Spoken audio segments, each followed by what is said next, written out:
this is the way society works, these are the lines that you can operate within, then like people don't think that they're being coerced in any way. But they are being coerced. They're being coerced because they've been shown a version of reality which is not how it really works. I think, do you remember when like early 2000s reality TV shows where they'd be like, Asbo Britain, fat fuck Janine and a fat fuck light, and they're just like programming you to hate people who look a certain way, sound a certain way, and essentially was like a form of classism, right? We all have freedom of speech in some way, but do we have the freedom that our political view gets more airtime than anyone else's because we have enough money to start a media channel? No, we can't. I can't exercise that freedom. And they found that if you can get 3.5% of a population to actively engage in non-violent civil disobedience, things like protests, that's when you get massive, massive amounts of change. Dysfunction is everywhere, in our families, in our cultures, and in our systems. And this is Dysfunctional, the podcast that helps you name the things that most people can't or won't see. Let's call it out, break it down, and maybe even start a bloody revolution. So today I am joined by Hyphen, the political punk, and I'm excited about this because I feel like I've got no idea where we're going to end up going. Those are the best ones. Yeah, and they feel like they're the best ones, right? Yeah. So the reason I've got you on, basically somebody sent me your profile and was like, you need to get this guy on the podcast. And I think thank you to that person. I think you'd been on another podcast, by the way. And then I went on your profile and I was like, I've got to get him on the podcast. And it was weird because I was like, I messaged him and I thought, I don't know if he'll message back. So then when you did, I was like, I was buzzing, mate. So I'm happy. I'm excited to have you on. I appreciate that. Thanks. That's, thanks, man. That's cool. I love what you do as well. So I'm kind of glad things are paths crossed. Yeah. This is going to be an interesting story. So let's, like, in the interest of time, because I want to get as much in as we can, let's just start at the beginning. Cool. I'll go way back because I imagine some of the things I say will come back later. So my parents moved to the UK. They're Indian immigrants in the 80s. They were kind of well educated, but didn't have so much, but they did really well for themselves. So my dad became a doctor and my mum became an academic. And so she was an economist. And the area of economics that she studied was why a country's poor. And I'm going to come loads back to that. And so when we were younger, we would go to parts of India where my mum would be doing her academic research. And we'd see it was a kind of poverty that you'd see that like, it doesn't exist here. Like it's kind of outside of, it's hard to describe. It's out. And I'd see these brown kids who look just like me. And I'm in this comfortable van and I'm there thinking, why am I here? And why is that person not here? Do you know what I mean? And from a very young age. From a very young age. Yeah. So this was, and it was something that my mum really instilled in us from a very young age. Like, you know, I'm not going to pretend otherwise. I'm a very privileged background, as I said. My dad's a doctor, mum's a teacher. But like, it was something that I was very like, it was a question that kind of, it couldn't leave my thoughts. And so anyway, that was about the age of 10 or 11. Then from about 11 to 18, I did what a lot of British Asian immigrants generally do, and that is get told by their parents to work really hard at school and work really hard at school. And so I did kind of reasonably well at school. I got I did the thing. I went to university, studied philosophy and economics. I got a job in finance, and I was doing all the things that I was meant to do. And then when I was in my early 20s, I was working this job. I thought I'd done everything. I'm the perfect son. I've done all these things. And then a very close friend of mine, a guy I'd grown up with, he died by suicide I would have been in my early 20s. And then I had a lot of mental health problems surrounding that. And so I went from I'm doing everything I'm meant to suddenly I've done everything I'm meant to, and yet nothing makes sense. I'm unhappy. Like the worst thing that I've ever seen in my life has happened. And so like it was this kind of like earth-shattering realization of like, actually I've just been buying into a set of ideas and philosophies and thoughts that like I never chose, I don't want, I don't care about. But like, you know, I say that now, having reflected on it a lot. At the time, my response was like, through kind of, I don't know, kind of stroke of madness, I was like, let me just write my feelings down, and it came out in words that rhymed. It came to me really easily, where I'm like, oh wait, I can make words rhyme, and I'm finding just playing with words in ways really enjoyable. And I don't know, maybe because I was like, oh, I'll just do this now, won't I? I'll just become really famous and become an artist or something. Which was, now that I look back, I was like, what was I thinking? But you know, I worked really hard at it for the past like however many years, and now I've kind of built a bit of an audience. I'm getting to do this thing I love. But it's interesting me hearing my own music, because I'm discovering what my brain was going through, because I was like, the first few years of making music was me kind of just dealing with my own mental health and learning to heal, like learning to be a person, learning to be happy, to connect with other human beings again after like having just not being mentally in a good place at all. And then now comes to the most recent bit, the political punk music I'm making, because like on a personal level, I'm quite happy. Like I'm getting married this year. I feel good. I've done a lot of therapy. But it comes back to that question, which links all the way back to when I was 11, of like, why are some people in so much worse a situation than others? Yeah. And it's like, it's these big structural systems of power. And we were kind of talking about like dysfunctions that happen, and these systems that are set up in a way, and I'm sure we'll get into detail about what I'm referring to there. But it's like, you know, in my personal level, I'm really happy. On this kind of big level of like, where's my place in the universe? I feel quite happy as well. But on the day-to-day of like the way the world is set up, I'm really, can I swear? Fucking right, you can. Yeah, okay, yeah. I'm fucking angry almost always at that middle level of like the way the world is set up and why things they are the way they are. And why is it that, like, going back to that situation at the start where I'm like, why the fuck am I sitting in this van and this person is not? They haven't done anything wrong. Yeah. And like, there's versions of that happen everywhere. And so this is why, like, you know, to kind of round off the my story thing, this is why I make this political punk music. I think there are other people like me who are as annoyed and as angry about this, and they want to voice their frustrations. I want to voice my frustrations. And there's something kind of magical that happens when you get people together who are all angry together, and suddenly it's like, oh, well, it sucks, but like, at least we're not alone in how we feel. And I think that feels like a useful contribution I can make. And so it's something it's a contribution I want to keep making. There's a huge leap there from what you were working in finance. Yeah. There's a huge leap to becoming a political punk. Yeah. Yeah. Like, have you always been into punk music? I've always been political. I would say, I think the language of punk is relatively new to me. I like rock music. I like punk music. I was always political in the way that I am now. And that came from my mum. What do you mean by that? Right. Let me just shape the question as well. Yeah. When you say you're political, like, for the people that are listening, can you help them understand when you say I've always been political? Yeah. What that actually means? Yeah. I think it's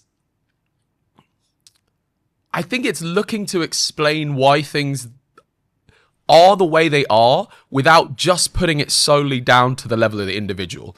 So, for example, I would describe someone as non-political if they see a homeless person and their first thought is they must have made some terrible choices. Yeah. And maybe that is political in a different way, but I feel like the moment you start trying to explain why is it like this, and you genuinely engage with that question, you have to get into politics. You have to get into like, why are the Scandinavian countries, despite being so much poorer than the United Kingdom, so much happier?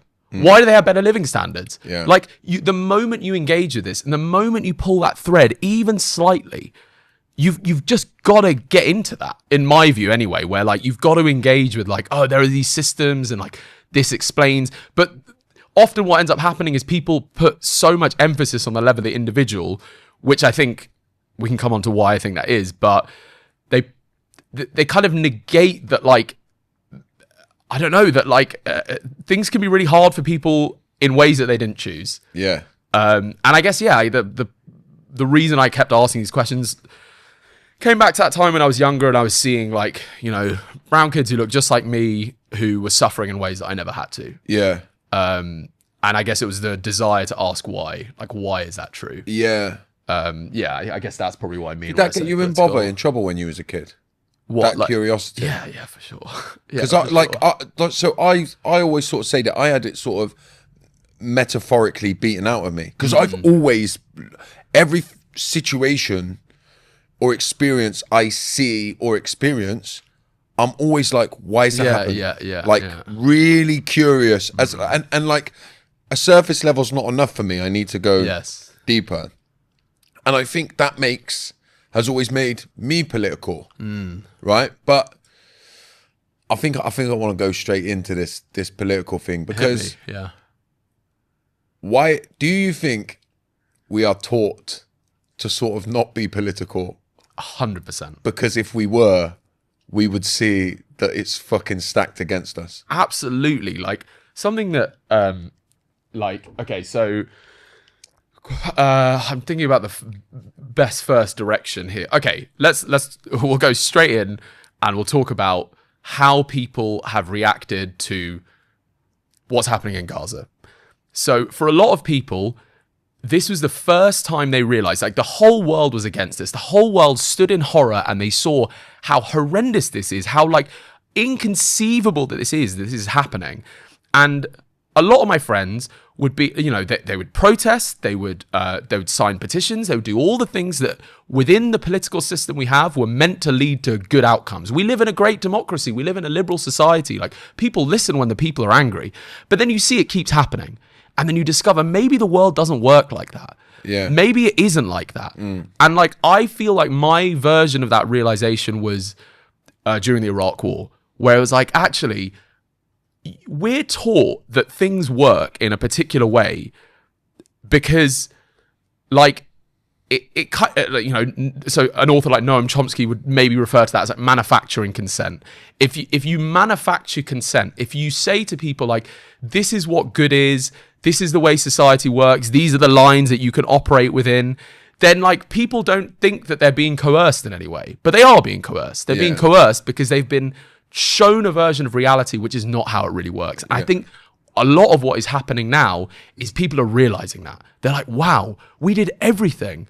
We did all of the kind of engaging in the way that, like, a non-violent liberal democracy is meant to, and yet still that didn't help. And I think it's people realizing people realizing that programming exists is what I think is what you're referring to, that they're like, we've been taught a certain way. Because I've sort of, one of the things that a realization that feels like a realization that's true, that I feel like I've come to more and more in my adulthood, is as a, like, what I would call highly sensitive person. So I feel like I'm, like, really tuned in to patterns and systems and all that kind of stuff. I feel like a lot of my distress is because I'm picking up on a wider form of coercive control that I'm experiencing. And so it's not like, at first I looked at my family stuff and then that was big and I sort of did loads of work around that. And then I was like, there still feels like there's this sort of coercive control going on. I still feel like I'm being abused, right? Yeah. And then I start to look at the systems and I go, actually, we live in a system where, like, power at the top is being abused. And if you start to point to it, I feel like you end up being ostracized. Absolutely. Like, I can't, like, it's difficult for me to agree with this more. Like take a really, sometimes these, I feel like when I talk about this stuff, I can get too kind of like big picture. So, like, focus on a really small example. People who are neurodivergent, you have ADHD. I have ADHD. So like, I was very lucky. Like, it was, I had all the kind of support around me, all that kind of thing. But for a lot of people, the way that the world works is not good for their brain. But there's no option but to work that way, because you've got to get a job. You've got to have enough money to pay your rent. You've got to have enough money to eat. Like, there's no option. And you're told, oh, well, you have freedom of choice. You're allowed to do what you want, but you don't really have freedom of choice. No, that's the big thing, You don't really have a choice. There's only one choice you can make, because it's either do it or you starve. So it's not a fucking good choice. And I think I've never heard it framed that way, but the fact that, like, you as someone who's experienced this were able to pick up and like, oh, I still feel like I'm being coerced. Where is that coming from? Yeah. And I completely agree. It's like, it is a form of coercion. It is a form of like, people are being made to live in ways that are not conducive to their happiness, and they don't have an option. Yeah. What else is that but coercion? Yeah, yeah. How else do you describe it? You know, how else do you describe And you're made to feel like, right, so I always say that we've created a society, in our culture at least, because I don't know if we'll get a chance, maybe we'll talk about it, but I believe that there's like a colonization of the mind that goes on from the West, where we believe that we are the ultimate in science, right? Yeah. And so like what we've started to do lately is like, you see these kind of Eastern modalities are being brought in, and now we say they're evidence and science backed, and I'm like, it's just fucking meditation. You've westernized it, right? And it's been around for years. They've been doing it since the beginning, way before that, right? But I feel like I've gone off on that tangent and lost my train of thought a little bit.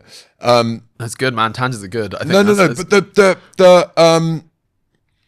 the coercive control that happens, right? When you saw that thing, I saw you talking about it. You know, Gary's economics. Yeah. I was really surprised when he spoke about it. And did you watch the thing on Stephen Bartlett? Yeah. The debate, with I forget the fella's name, right? Yeah. When I watched it, I was on a train, and I was like an abused kid, right? Who was like, oh my God, my abuser's just been exposed. I can't fucking wait to see everybody go, oh my God, it's right. We live in an abusive system. Oh my God. It was like, to me, Gary had like exposed it. And then I saw the reaction. And I was like, and you know what epitomized it? And then I'm going to throw this back at you because I managed to get my thought back. I lost it in the middle. I managed to get it back. There was a guy on LinkedIn, right? Don't know who he is. But he got a skinhead and he's got a tattoo on his neck. And he did a post about this. And part of his post was to say, and by the way, if you're turning up to such an important debate, speaking in that way and wearing tracky bottoms and the trainers, how does he expect anyone to take him seriously? Now, and I was like, you got a tattoo on your neck, which I'm down with. I'm covered in tattoos. I'm cool with tattoos, but surely you can't judge him. Like, how have you picked that out? What can you, because I saw you do a video on it, but what can you break down why you think that happened? Because I felt like Gary like exposed it, and it was just bizarre to me how many people came down on him and ridiculed him. Yeah, firstly, I think that Gary Stevenson is amazing, and I just like really believe that he has a lot of I think he's a voice which a lot of people will listen to eventually. And I just love what he does. So first I want to say that. And I think why... Yeah, I'm a big fan as well, by the way. If you're watching, we'll get you on. I think my two things are, one, I think there's like a kind of... do you know what? Do you remember when like early 2000s reality TV shows where there'd be like, Asbo Britain, fat fuck Janine and a fat fuck Light. And they're just like programming you to hate people who... look a certain way, sound a certain way, and essentially it was like a form of classism, right? Yeah, that's what it was. So there's like a kind of version of like, I think the moment, and I think Gary Stevenson talks about this himself, where he's like, I'd go to school and people would think I'm thick. I was like, well, why? Where does that chain of logic come from? Because you speak a certain way, you must be thick. Yeah, like that's like an unchallenged chain of logic, right? And that comes from a lot of programming of like, a lot of like classism that is imbued in our media. So that's one thing. And then I think there's also the like, you know, there's this people say this about America, like the reason why in America, like everyone sees themselves as a future millionaire or a future billionaire. Like, and so part of the reason why people are unwilling to accept that there might be structural problems which block people from generating wealth or just like climbing out of poverty is because they don't want to admit that it's possible, that like actually this like American dream fiction, maybe it's not true. Yeah. And then like taking a step back from both of those things, because I think they kind of have a similar origin. So there's like you know, Grace Blakely, have her on the podcast, she's fantastic. She talks a lot about this in terms of like where these ideas come from, like the kind of like like for the past, if I go into this, it'll be a very long answer, but I think there's been many years of like going back to Thatcher, where there's this like philosophical drive to put things, if something's going wrong with your life, it's your fault and no one else's. Yeah. Right? This real drive to like put things at the level of the individual. And of course, personal responsibility matters. Of course, like accountability matters. Like at no point am I saying just like sack it all off, everything's someone else's fault. But like you can't, like it's just so unfair and unkind not to recognize that like different personal situations make things harder or easier for people. Yeah. And I think there's been this real drive over time. And so like kind of adding all of that together, people hear someone like Gary Stevenson, and I think this is why he's so great, because he is the rags to riches story, right? He's done that. So you can't just dismiss him and be like, oh, you're just lazy. He's not lazy. He's done it. But there is still this like allergic reaction when you hear someone say, actually, there are structural problems, which mean that it's not going to be straightforward for people to come out of poverty. Yeah. And then you add that to the fact that he has like a working class voice, and there's been loads of programming and, you know, to make everyone think working class people are stupid. But what's crazy is that they managed to make working class people think that working class people are thick. Yeah. That's what I find. So this is where I see abusive systems and abusive structures play out the most, right? Is because the very people that he's talking about to try and help and support are the very people. Yeah. So it's like when you go to, if you created a family, if you had a family where 3 of the kids were being abused by the parent, right? You might have one kid who's willing to talk about the abuse, and the other 2 kids, because they can't talk about the abuse, they don't want to admit that their parent is abusive, they will make the kid who's talking about it a crazy one. Yeah. And I feel like that's what happens. Yeah, that's a good way. That's what like happens within our culture, is somebody like him comes out, and then, you know, you get a lot of these people now, because I understand your man who he was debating, right?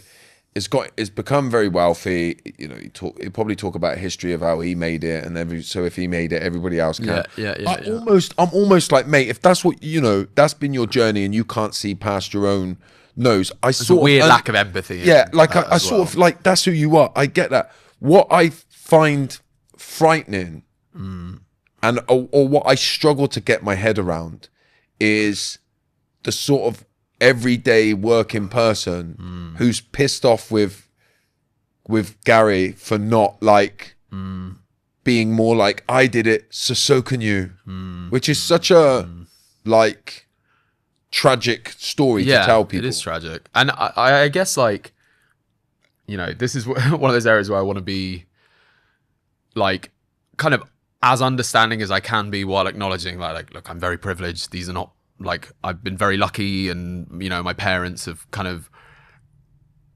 encouraged me to think critically about certain things, and so, you know, acknowledging all that kind of thing. I think, like, for example, take a channel like GB News, right? What is GB News? GB News is a channel that's paid for by, I've forgotten his name, but it's a guy worth hundreds of millions of pounds. He essentially has a political philosophy, but again, coming back to the, like, do we really have freedom?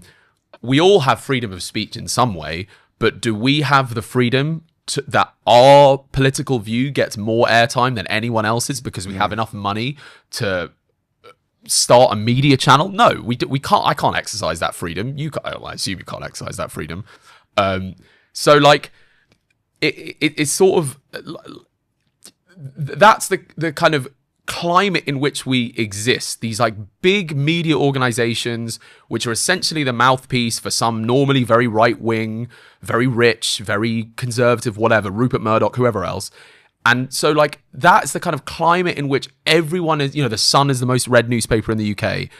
Like, this is the climate and the things that people are consuming and the narratives that people are consuming. And so then, like, when somebody comes in and challenges that, it even though it's, like, in the interest of the people, it doesn't land as well, because it is just so contrary to years and years and years of, like, media, which is just a mouthpiece for some, like, you know, very right-wing political ideology. And it's difficult. But the reason why I think I have a lot of hope for what he does, because like I think that like I just think that he like he's so charismatic about these points.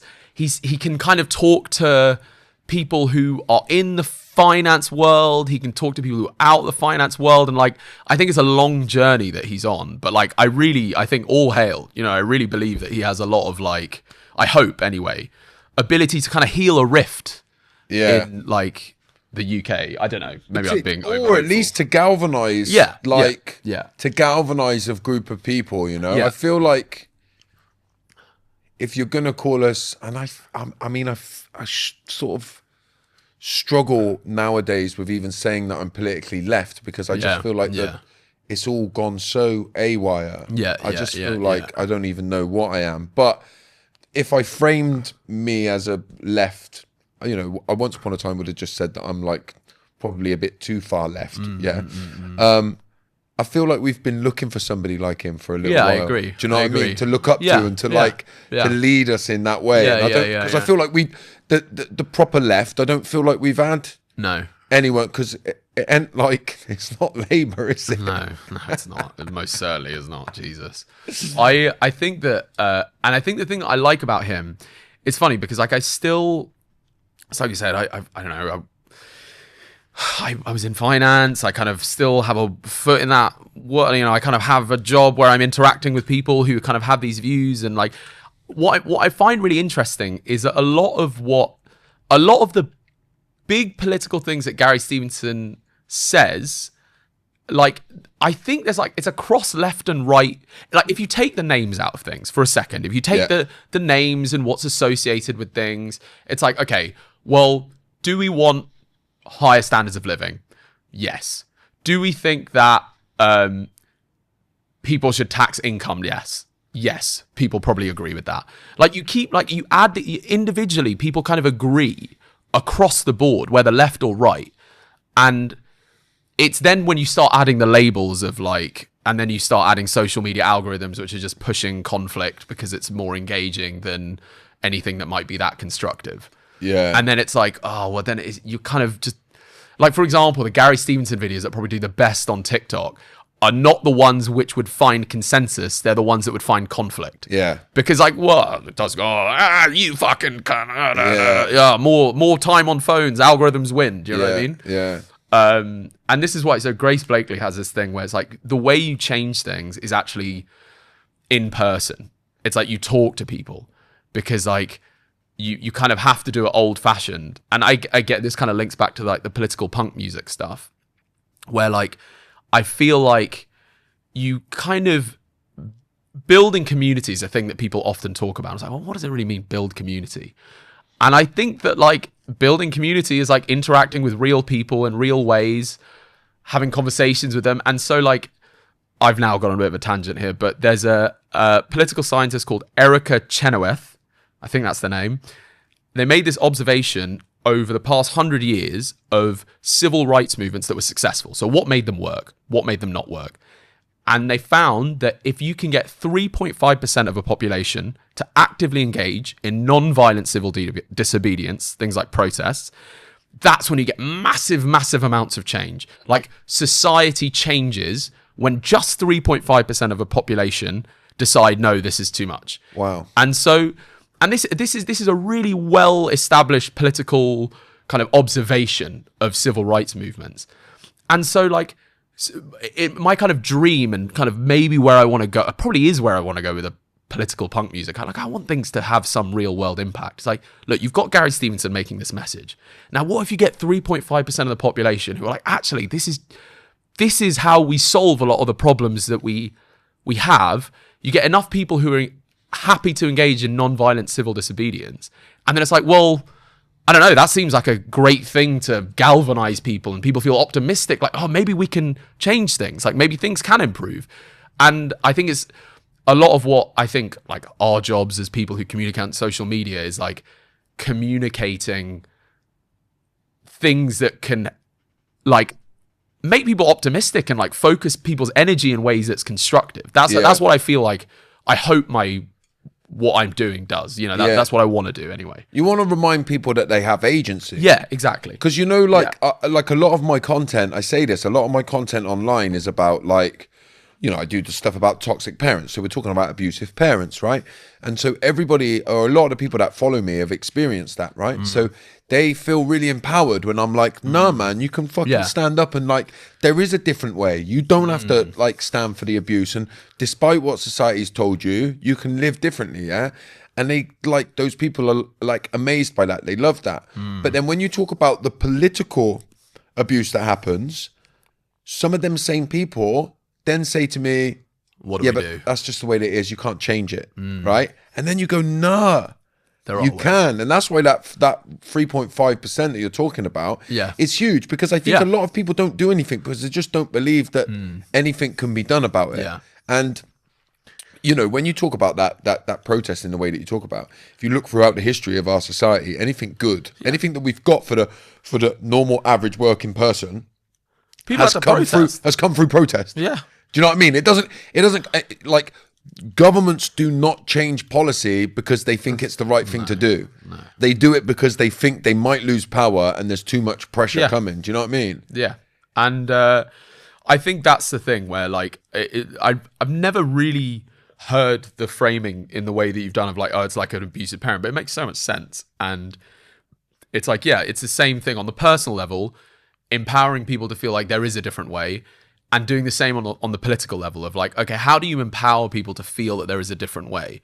And so, like, so I was just on tour, and at the beginning of every show where I could speak, my voice went halfway through, which was very inconvenient.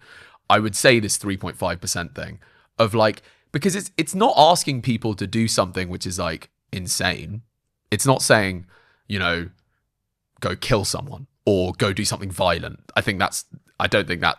Also, on the topic of that research, the research finds that, like, non-violent protest is almost twice as likely to work as violent. Non-violent protest twice as likely to work as violent protests, which I think is an interesting outcome of that research. And I think hopefully what I'm trying to do is, like, one, give a voice to the anger that people feel. I feel that anger. Yeah.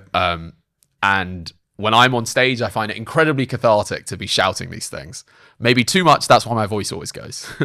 But I feel like, helping people voice that anger is one thing, and then hopefully directing people to do exactly what you were saying, like feel empowered politically. That's what the kind of aim is. And I'm really fascinated by this thing of how, like, the personal and the political link. Yeah. And I kind of hadn't thought about it in terms of relationships with abuse, but again, that makes a lot of sense. I wonder if, I mean, I'm not necessarily getting you to answer this, but I wonder if politics is a reflection of the family, or if family is a reflection of politics. Wow. That's a fascinating question. I think I like, which one is made and the other one's light? Wow. I mean, if I were to shoot from the hip, I feel like the way that our behavior is programmed starts at such a young age that I guess the answer is probably going to be both, because, okay, so my initial thought was, okay, the way that a lot of our behavior tends to manifest is a consequence of the ways we were raised. Really obvious, right? Yeah. You know, if you grew up in a particular household, that that will reflect in your behavior somehow. Fine. And then we were talking earlier about how someone like, I don't know, Boris Johnson, Donald Trump, and this is in no way to sympathize with them necessarily, but it's to say that, like, they clearly have some, Elon Musk. Does that seem like a mentally, like, happy person? Does that seem like that guy needs therapy? Like, he needs help. And, you know, again, I'm not necessarily as sympathetic as I would be towards someone else, because, you know, a normal person, they deal with their dysfunction by drinking too much and, you know, doing something self-destructive. They deal with their dysfunction by ruining the fucking world. Yeah. So it's harder to have sympathy. But, like, these people have, like, a hole in them, an abyss that's unfillable, and they fill it with the world, and that's still not enough for them. Yeah. And so in some sense, I guess that must come from, like, the families they were raised in. But then it kind of comes back to what we were saying, where, like, well, the type of family, like, okay, I come from an immigrant household. Like, they were very stressed about making sure that things were okay. Like, are we financially okay? Are we going to be able to survive in some sense? And like, well, if you lived in a country where the political system supported families and there wasn't this kind of like scarcity mindset, maybe, I don't know, a lot of the problems that children have would be less problematic. I don't know. Because a child is a product of how their parents parent them. Yeah. But their parents are probably a product of the system that they exist in. Yeah. And so it's like it's a really hard question to answer. I don't know which. Yeah, honestly, I don't know. I guess my thing would be, what I'm always trying to do is like, which is what I really like about what you do, is like, how do you empower people? Like, even in the small way that you can to change something, and whatever that is, even if it's a small thing, having people feel that like, oh no, I can change something. I do have agency, even if it's small, to contribute to something. And that's a really good question now. Because I do think, look, here's what I think, by the way, is that just while I was listening to you talk, is that wherever, so people like, if you want to talk about the most addictive thing in the world, I'll tell you, I believe it's power. And I'm an addict, right? So I get addicted to stuff, I've been addicted to alcohol, drugs, I've had to quit them. I have noticed through the work that I do now for the last 10 years, as I've grown a platform, I can see the power I am given, I went from being an alcoholic drug addict 13 years ago, nobody listened to me, and people would cross the road to not walk to me, Now, I have grown a platform where people cross the road to speak to you. And I could tell them anything, and some of them would believe it.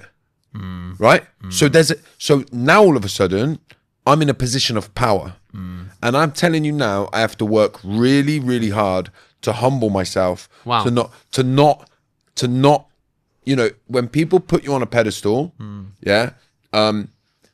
it's really hard to not just sit on it and fucking lap it up. I have to constantly bring myself down.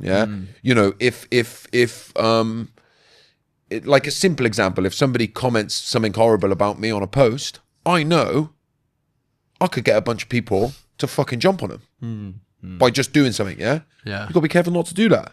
Like what I'm saying is this requires a self-awareness that I think a lot of the people who we're describing have. So this is the point. What two places in our society are there huge imbalances of power? A parent and a child. Probably no other imbalance of power like that one.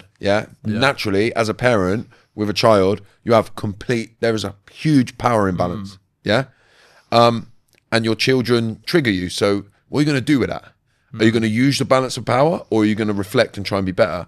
The same then is true of politics, right? When they're in power, there's a huge imbalance of power, and they can do whatever. Are they going to do good? And good people can go into politics because they're good people, but then they get power. And so, just like heroin can turn a good person into a bad person, or, somebody that does lots of bad things, power can do the same. So I see those structures existing in that way. So I think they're two of the same thing. And that's the problem, and that's why, by the way, I think that you see, even if you look at, and I don't like Tory government, right? But the last Tory government got particularly bad because it had 13 years at it. So the people, even the ones in there that were like, just had slightly different political ideas to me because they were Tory, they had 13 years at it. They've kind of mutated through the power corrupting their mind. Hard not to, innit? Hard not to when you got the money. So all of that, and then, everything that happened in between. What I want to move us on a little bit, otherwise, because we'll get stuck in that rabbit hole. But what are the main, in the lyrics and in your music, what are the main political stances you're taking? Are there themes, or is it random? There definitely are themes. I think what I like doing is asking a set of questions, and like the answer is the kind of the punchline is the statement that's hard to disagree with. So rather than being like, I think this thing is bad, Like, one of the lines I wrote was like, what does Dave in the pub have in common with politicians in power? They absolutely love that Colombian marching powder. And so it's like, okay. That's such a good line.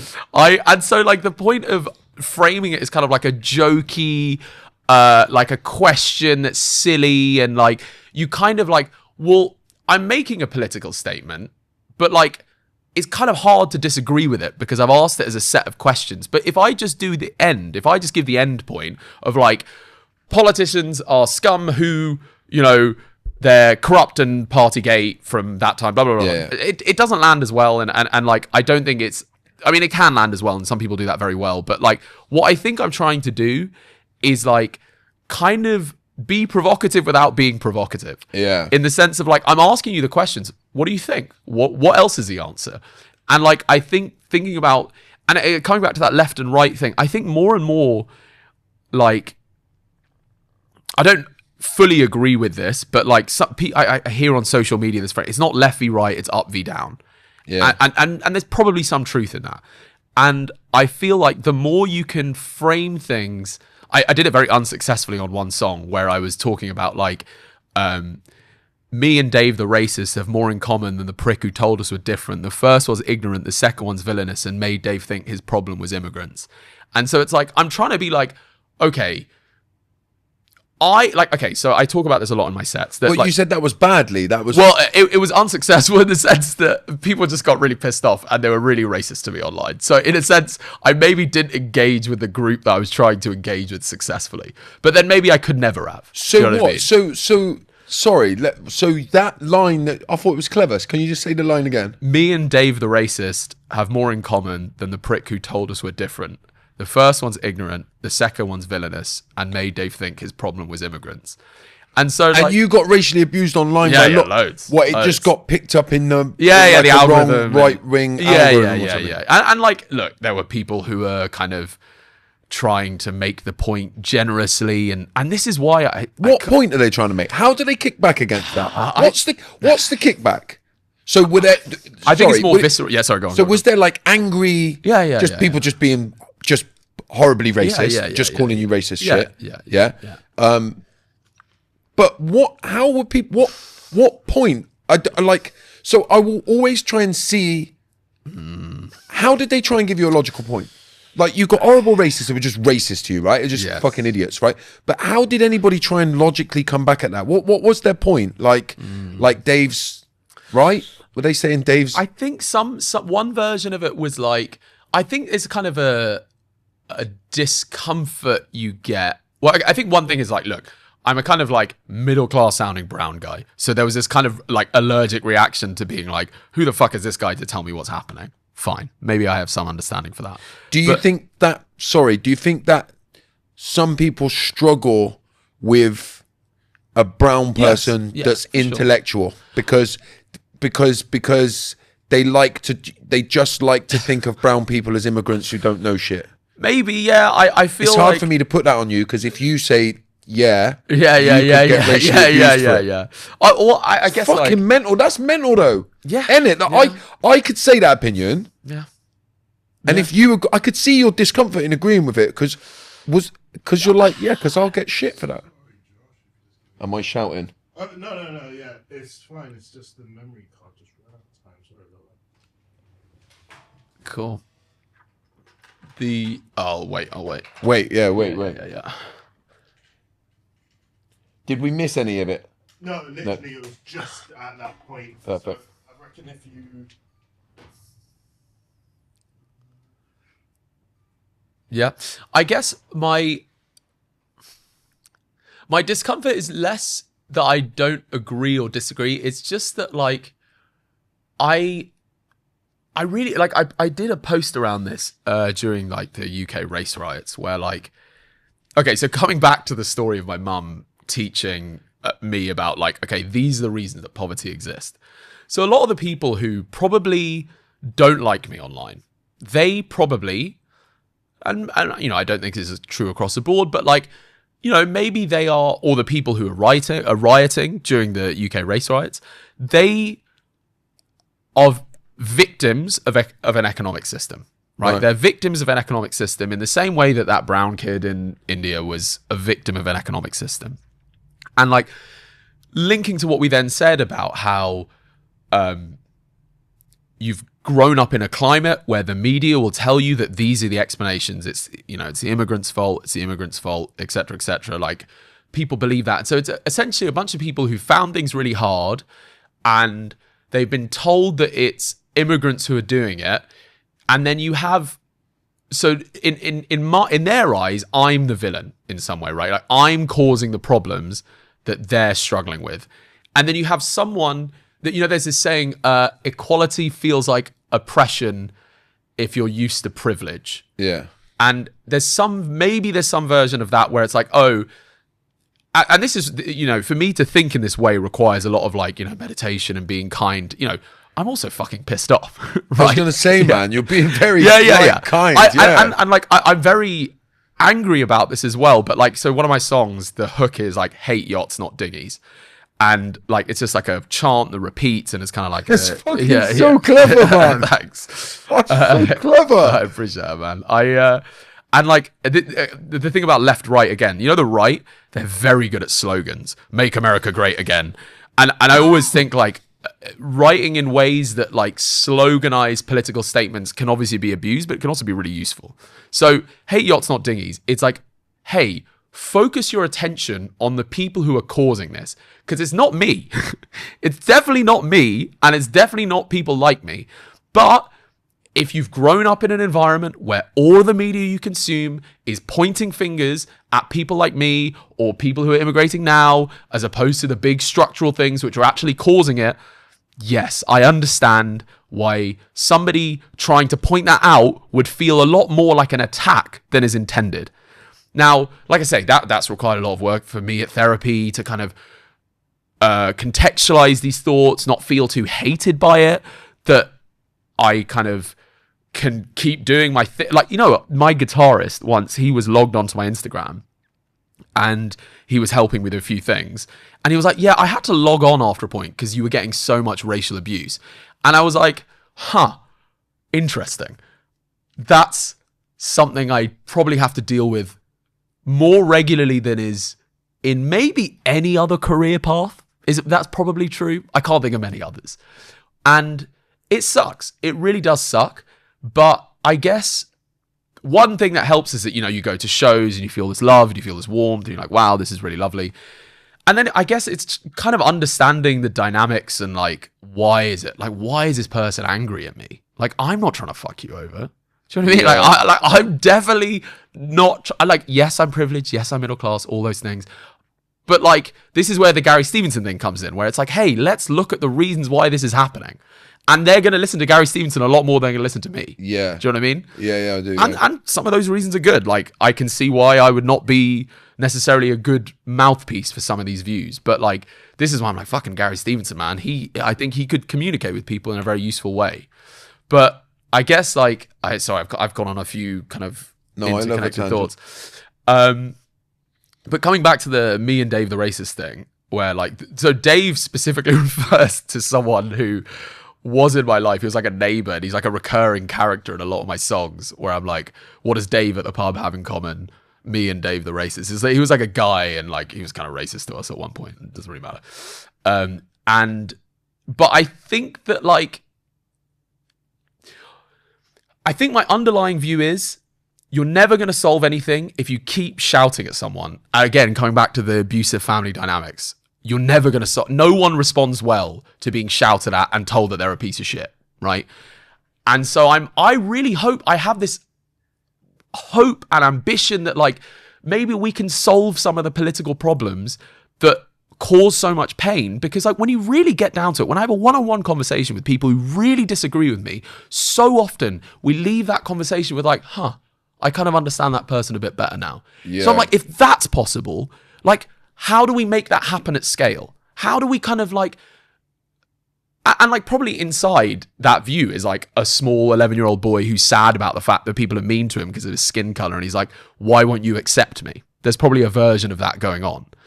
But I feel like it's also true that on a political level, if you engage with people thoughtfully and you try and understand their reasons, you're more likely to get the positive outcome you want anyway. Yeah. So as much as it does make me sad and it makes me angry that it gets kind of racial abuse kind of frequently online, it's like, I don't know, man. These are the people I'm trying to convince. These are the people I'm trying to say, like, hey, by the way, this is your fucking enemy, not me. Do you know what I mean? You got to have a conversation with that person, as much as that can be hard. That's why I feel like you can be a force, man, because it feels like, and correct me if I'm wrong, it feels a bit like, and I feel like I relate to it because I'm similar in, I'm happy to have a proper sit down conversation and debate with people about things. But then, like, it's not my persona online because I am still just being another version of myself, but I'm more punchy online. And it feels like to me like the music gives you that chance to fucking shout and be angry about it. Yeah. And then when people call you out, then you can go, well, actually, I can fucking, wherever it comes from, even if it's coming from that scared boy, and like, we're all just a product of all of those things, right? Yeah. But if it's got you to a place where you're able to like really sit down and have a real sit down conversation. Yeah. Have you ever successfully had a debate with anyone that's been a bit racist to you online? I don't know what a bit racist means. But when I say a bit racist, what I mean is like, you phrased it earlier, I can't remember how you phrased it, but like where they try and sort of gently pretend they have another angle, but it's just sort of underhand racist. I think in some small way, you get to a point where maybe you still disagree, but you kind of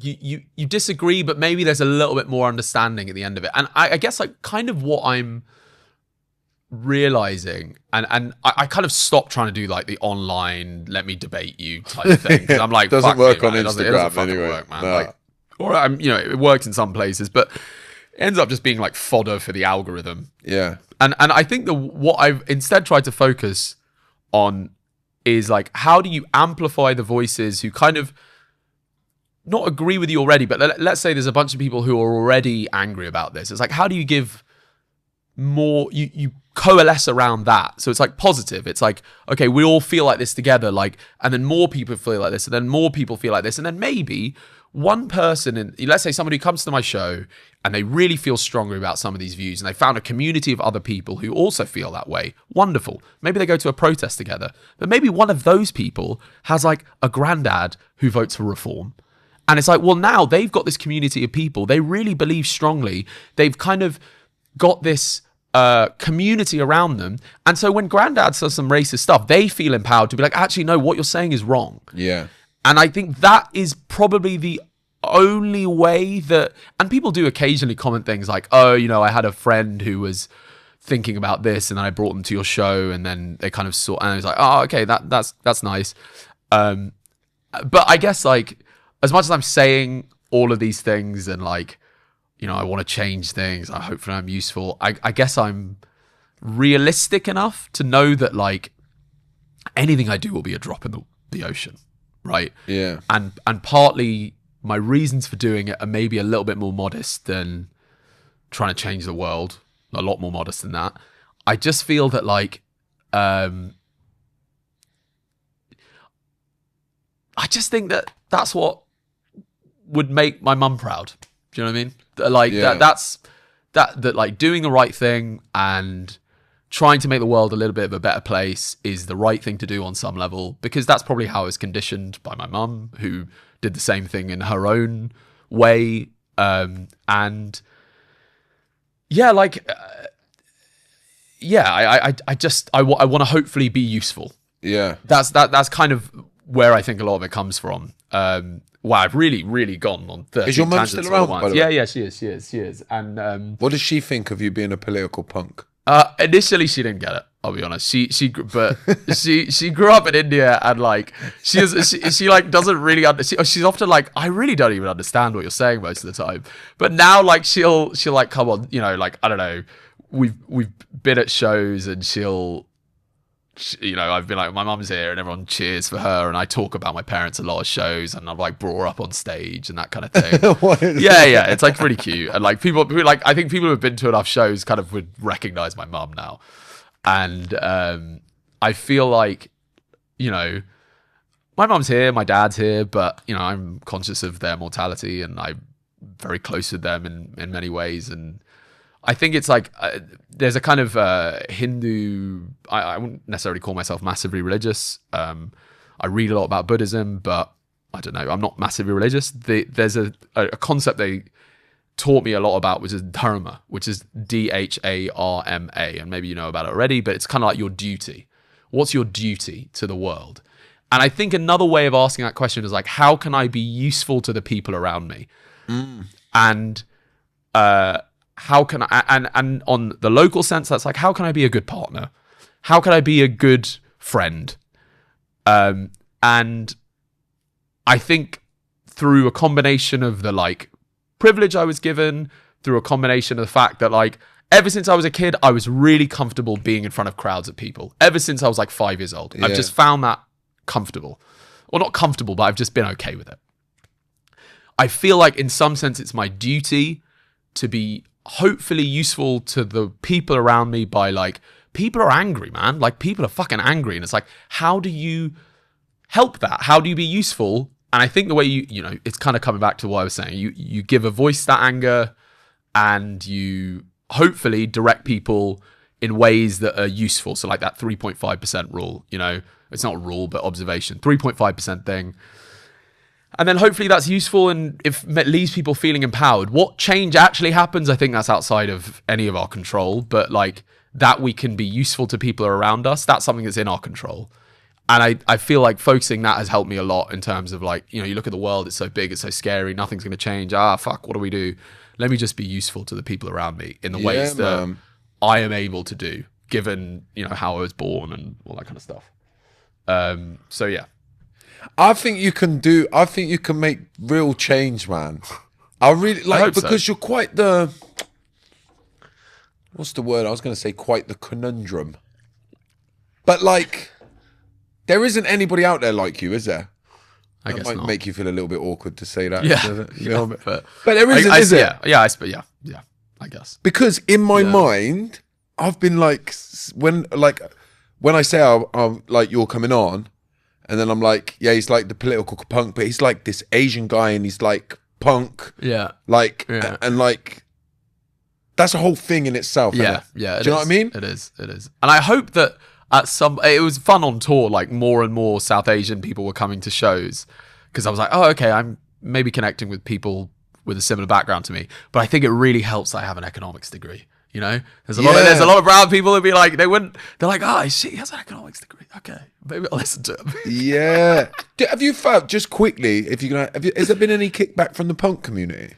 No, they've been very welcoming. Yeah, they've been very lovely. Honestly, honestly, so welcoming that I sometimes don't know what to do with the feeling of like how welcoming that community has been, because I haven't been making. Like I say, the views that I have always been the same in terms of like, we should fight the power, etc. You need to be useful, blah, blah, blah. But the language of punk music, I've really only used for maybe a year and a half. No, more than that, 2-3 years.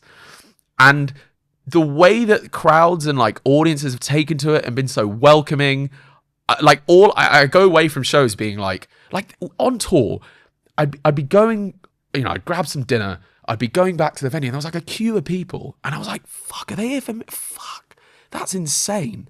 But the feeling I'm left with is a kind of like, oh my God, I need to do a fucking good job of this. Do you know what I mean? Yeah. People are giving me like a lot of love here, and the thing I'm left with, sometimes it puts a lot of pressure, because you're just like, fuck, I better do a good job of this, because people are being very welcoming and kind to me. But like, yeah, the punk community, fucking amazing. Like really welcoming, more than any other community of musicians and artistry that I've ever come across. Yeah, which has been wonderful. That's why I've always been a fucking punk. Yeah. All my life, beautiful, man. Like I love it. It's people are so welcoming, and like, look, it has its issues, and everything has its issues, and whatever. Man. But like, versus anything else I've experienced, I mean, fuck me, man, so welcoming. And you can see it when I watch your videos and stuff online. you can see the crowd are really loving it, man. When's the next tour?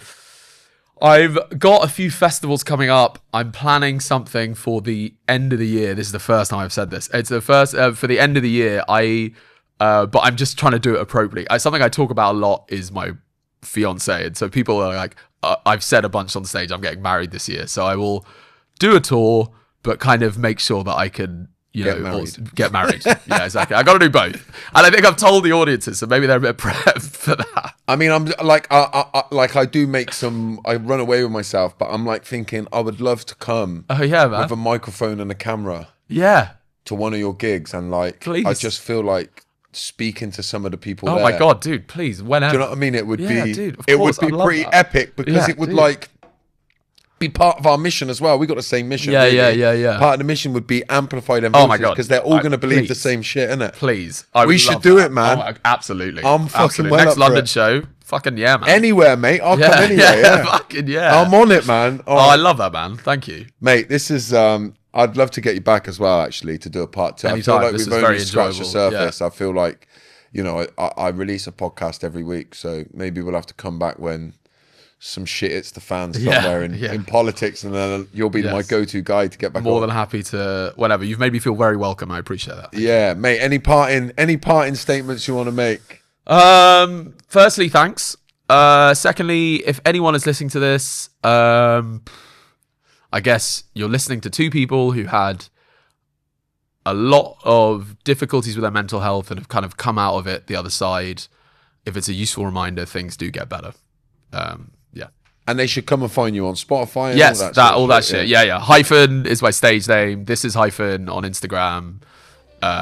We'll link all of that in the show notes. Mate, you're a legend. Thank you very much. I appreciate it. Thanks, man. I did tell you it would be dysfunctional.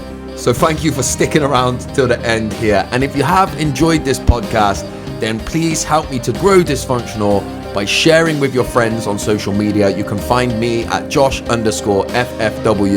And then wherever you're listening to this or watching this, please make sure that you've liked and subscribed, left us a 5-star review and a comment if your platform allows it. And I'll see you on the next one.